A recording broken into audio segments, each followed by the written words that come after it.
ICC के फैसले के बाद बांग्लादेश क्रिकेट बोर्ड ने हंगामी इजलास बुला लिया। फैसले के बाद की सूरत हाल का जायजा लिया जाएगा।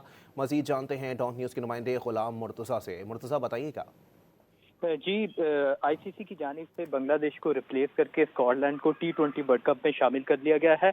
ऐसा बांग्लादेश में जो लोग मौजूद है वो ज़रा ये दावा कर रहे हैं और बाकायदा तौर पर ख़त लिखा गया आईसीसी की जानिब से और बांग्लादेश को स्कॉटलैंड की जो मौजूदगी है और उनको जो इंक्लूजन है उस हवाले से आगाह किया गया है।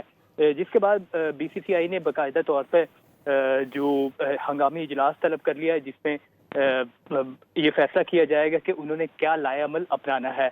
लेकिन अभी तक ऑफिशियली आईसीसी की जानिब से कोई प्रेस रिलीज जारी नहीं की गई जिसमें स्कॉटलैंड की शमूलियत का बाकायदा तौर पर ऐलान किया गया हो। लेकिन एक खत जरूर लिखा गया है और बांग्लादेश क्रिकेट बोर्ड को उस हवाले से आगाह किया गया है।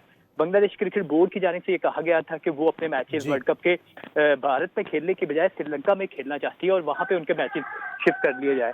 लेकिन आईसीसी की जानिब से 3 रोज कबल उनकी जो डिमांड थी उसे मुस्तरद कर दिया गया था और आज बाकायदा तौर पर उनकी जानिब से एक लेटर लिखा गया बांग्लादेश क्रिकेट बोर्ड को और उसके बाद बांग्लादेश में एक हंगामी तौर पे इजलास बुलाया गया है, जिसके बाद तमाम जो फैसले हैं वो किए जाएंगे और उसके बाद आगाह किया जाएगा मीडिया को भी।